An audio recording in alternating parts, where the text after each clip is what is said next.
Help. Here's how we get to the help menu.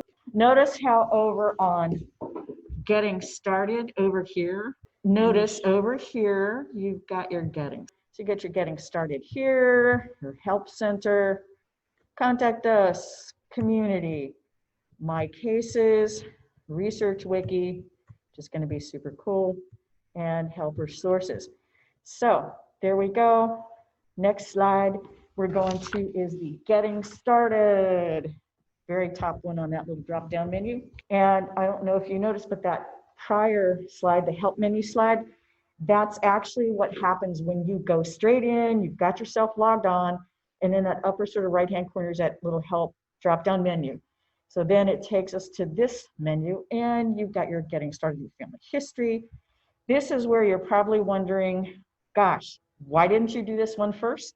Like, oh, obviously, start with what is family tree and how do I use it and so forth. No, I just really, like I said, I told Danielle, probably haven't told you guys yet, wanted you guys to have some hands-on jumping in. It's not always the way if you want to do it A, B, C, your steps, the most efficient, but this way now we're backtracking just a few classes in. So these are actually more tricks, maybe tips that are going to help you get where you want to go and get better use out of FamilySearch. Okay. Then this is what the Help Center dashboard looks like. To me, now that there's so many websites or apps that have dashboards, to me it was like, well, this is a dashboard. There you've got your search box. You can search for whatever you wish to learn about. You can play around with things. I'm not going to go playing with this one, so we'll let you guys play with that. Next one down is a FamilySearch research wiki. This one is so fun. We're going to come back to it, but well, actually, I'll just leave this one since we're coming back to it. Then another one after the research wiki on that drop-down list are helper resources. And this one has a lot of videos as you scroll down, things that keep you up to date on what's happening, activities, and it can be useful as well, but in my opinion, I haven't used it quite as much. So then back to Family Research Wiki. It's amazing, the fun stuff. If you chose to, you can click on the map and go that route. You can browse by country. So you can do your search by place or topic. You can choose, and that would be literally just typing something in. You can browse by country. You can also click on the map. And this also, I tend to just get the tops of the screens because it's just easier on the screenshots. If I were doing this with live internet, I'd be scrolling up and down. But just so you know, this is like, okay, I'm in this place. I'll go on to the next one. Okay, so as in, I'll go on to the bottom of that page site. So then you're going to notice over here, this part, the menu here. Oh, we got some interesting things here. And we are looking at guided research and research resources next. Notice, just so you know, you need to know about where the local family history library centers are. This will give them to you. And you got all other kinds of interesting things going on there. Next, please. That guided research. Pretty obvious. Purpose of the guided research pages: provide a prioritized list of genealogy resources. And it gives you that as evaluated by FamilySearch professionals for optimized research.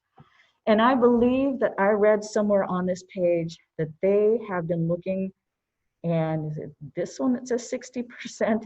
They're actually on one of the pages I was looking at of the guided research pages was actually that goal is to end up enabling you to have like a 60% success rate for your searches.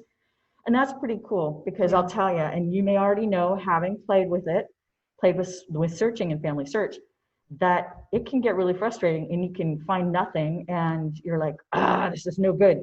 When technically, yeah, I found some stuff yesterday when I was looking on my mom's side of the family, nice Midwestern, Kentucky, Tennessee, Indiana. And I didn't do the start with me. I mean, I did a few weeks ago when we were starting this, but then I kind of stopped at my parents. So their little blurb on the front page of FamilySearch was saying, hey, enter your grandparents. So I did. And then I went back and I just love this guy's name. He would be my fourth great grandfather on my mom's side, one of them. And Moody, as in Moody, Creech, Creech, or Creach. And in one case, Screech, Screech. Anyway, turned out that guy has a lineage that doesn't stop till 1200. Wow. But I couldn't tie it in. I had no idea. So I was looking around, put my grandparents in, put their parents in. And the reason I couldn't tie it was because in one generation, they had a Sarah J, not a Sarah I, and I had a death record for Sarah Isabel. And I was able then to go back in, look under marriage records, and sure enough, I did find the marriage record for Sarah Isabel. Just whenever that person was reading, and it was a census record they were looking at, it did say Sarah J, but the parents matched, the place matched, the years matched. So I'm like, okay. So much like Mr. Lambert has encouraged us to go in and add, I did, and I tried to be as complete as possible in my information with regard to what I had found and why I was saying it was Sarah I, same person as Sarah J. And then I was able to make the connection. So there's stuff in there, you just have to keep playing. And it's nice then to look at this guided research, which I haven't done yet, but to see that they're actually aiming for you to have maximum, as much as can be, majority success rate. So this is a nice place to start. Then the next one, research resources. Now this is the page I had a lot of fun with, because there's another course that I happen to be taking. It's a beginning course, and it's from Family Tree University. They just call it that. It's Family Tree Genealogy Entity. But it's also beginning, because I figure the more I see these things, the better off I'll be. So you guys are my first real guinea pig in terms of a series of these classes. So thank you. Thanks, Danielle, for the opportunity as well. So here we are, research resources. And it's just super cool. Look, contents, beginning genealogy, the videos and online classes on how to use the wiki, the videos and online classes, research tools is pretty cool. And then a little interesting on the find records by place. The other thing you'll notice, I believe, the ones I looked at, because they're a little purple compared to the blue, start your family history, because I thought, okay, let's see what I should have taught you in class 1, or could have taught you. Organizing, the process of researching, principles, and then some more research helps. And then on and on, you've got the videos. Some of the video stuff's at the very first pages. They've got research outlines and research forms. And even though technically we're getting the forms, I believe, next week, I did pull some forms this time.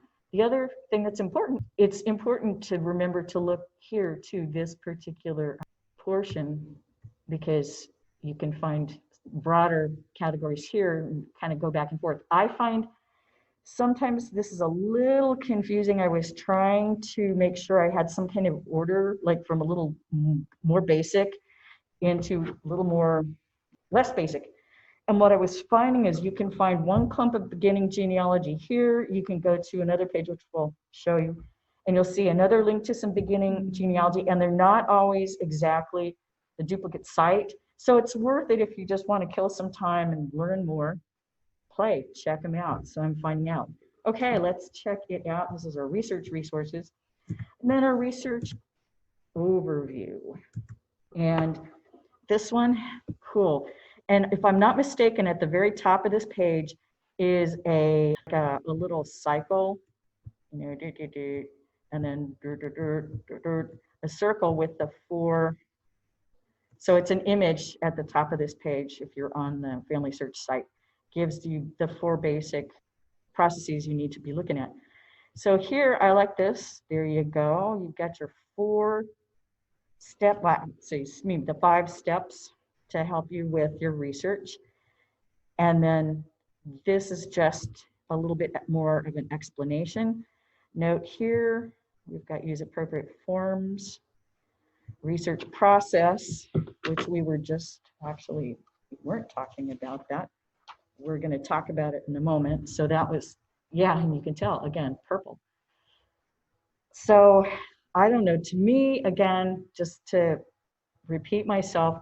I did find these going back and forth repetitive, but not exactly repetitive. So kind of follow what you find comfortable with. And then Family History for Beginners was another, okay. So this is also another, notice how it came off the wiki. So notice how this came off of the FamilySearch Research Wiki. That is nice. One of those little, kind of messy here. So that's where you would find that one. That's how I link to it. You've got, again, the 5 processes there. And then each on one of these lets you go to another document. The critical steps in genealogy was really interesting. Remember how in the very first class we were talking about go with what you know, start with yourself. Something else that's important is decide a focus. You know, we oftentimes go, oh, I want to learn everything about grandma's family. And it doesn't, there's so much out there a lot of the time. It's like, uh-oh, I'm feeling overwhelmed. What do I do? Pick a person and decide with that person what focus you're going to get. Are you just going to get everything you can on them and go with filling their family out? Are you going to try, okay, I'm going to go. I worked on my mom's line for a while. I already had my dad's, but I wanted to do all the matrilineal line because of the mtDNA that I did. The mitochondrial DNA is passed from mother to child, boy or girl. It's not that XY but it thing. can't come from the father. No, because your mom gives you the X, that mitochondrial DNA is in any of the children. So if you're tracing back and you want to know who keeps giving me that matrilineal DNA, the mtDNA, you need to follow your mom, her mom, her mom, and keep going back. And so that's what I was doing. That was one of my challenges. And then I got stuck on Moody Creech. What a name. I know, I'm like, Sounds like an wow. Opie character. So yeah, and he had tons of kids. One of those weird things. So I got sidetracked, but still have something in mind. It's going to help you out, be a little more focused. So then we have our research processing instruction. And this is one of those where I think, thanks. I got it from, I'm trying to remember which page I got this one from. It was a page with lots of categories on it. I want to say it may be under, but it's awesome. Anyway, so this one gives you these broad categories, and these will take you then to the various pages. So the reason this is purple is because I thought, okay, well, let's see what they've got on beginners. And so you'll be going back and forth. The other thing that I really liked down here was the basic genealogical research plans. And that's where we're going to go next. All righty. And I did not focus on looking a lot at National Institute. Their information is over here, which is nice. I was a lot more interested in just overall what a research plan might look at like for this. Some interesting things that are noteworthy: evaluating information, initial information. This kind of goes with what we were talking about, having like a goal or an objective in your research.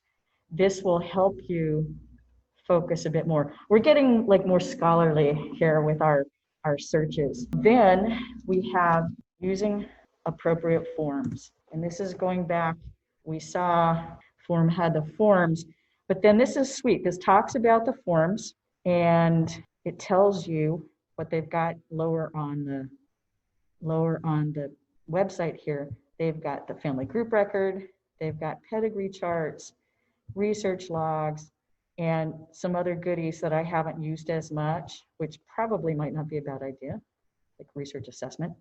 And then they talk about computer programs. We're not going to talk about computer programs today. So, but we are going to show you some forms. Okay, we have pedigree charts, which probably look fairly familiar to you. One of the things that's important to know is these particular ones, you can kind of tell because they're a little bit blue in these areas. You can actually fill them in. You know, it's a PDF, fill it in. Fillable form. So that's one way to do it. Important things, you are starting here. And then this is dad. Your dads are always going to be, or your men are always going to be on the even numbers. And your moms, your ladies are always going to be on the odd numbers. Is there a reason why? You know, that's a really good question. I know on the, it's often Anentafel, it's a German way they approach showing the generations. And that, I know that they use that, I think Anentafel, look that one up. But beyond that, I have not really looked into the gory details. But just know that, you know, be sure you put the men on top, and then these odd numbers again will be your women. That's an even number. And so this is 6 generations. Notice by the time you get to your great-greats, not a lot of information except for name and maybe where they were born in a year. So the other thing interesting to remember is chances are you're going to have, once you fill this in and get more generations, ultimately, say for whatever reason, I am going to go with I'm going to go mom side here. Okay, say this is my mom, and then this is her mom. So I think this generation is Moody Creech's wife. I forget what her name is. But this is McCormick. Yeah, and she was a Ferris, actually married McCormick. So I'm like, okay, let me look for her. Say I know, well, I could put her, if I wanted to do more of Sarah Isabel, no, this would be Anna McCormick, not actually. Pedigree chart, we have, notice you've got a lot more parents. Ancestral, just direct line. So that's why I direct line. So ancestral, we had us, we had our grandparents, and then they're the same basic concept, slightly different layout, and this is for fewer generations. Plus, notice this one's out of the National Archives. So if you were online looking at the National Archives and Records Administration website, they have a whole link for their forms. And this is what all of these are free. Notice these ones are not ones that you can fill out online. You have to print them off and fill them out. And this is where, if you put chart number 1 on the other one, we notice this, you know, whatever chart number and then person number, whatever is on chart number, blah, blah, blah. So if I were looking at, say that this is 1, 2, 3, 4, this is person 4. Say I was going to create a chart on that specific person, put that chart for that person, that great-grandfather as number 1, then we would say person number 4 is the same as number 1 on chart 2. Just one of those ways to link them together. Okay. Then the other kind of sheet they're talking about is a family group sheet. And this is where you get the gory details. When you're looking at this ancestor or pedigree sheets, you're looking at the parents, the direct line. You're not looking at all the siblings within a family. So if you want to get a family group sheet, that's where you're going to get the gory details of the kids. Yeah, they can have So naturalization. exactly, a lot. And notice too, this is National Archives. So you've got the husband, and then you've got his mom and dad, the vital stats, additional information. This is good because a lot of times spouses will have passed away or divorces. And then here's the wife. Notice that they're asking you put her maiden name. And then the same basic information. Notice that the wedding information is up here. Obviously, it's for them. And then here you go. Here you can get other information in the records. And I think this particular family group sheet has page 2 to it, which then gets us to the kids.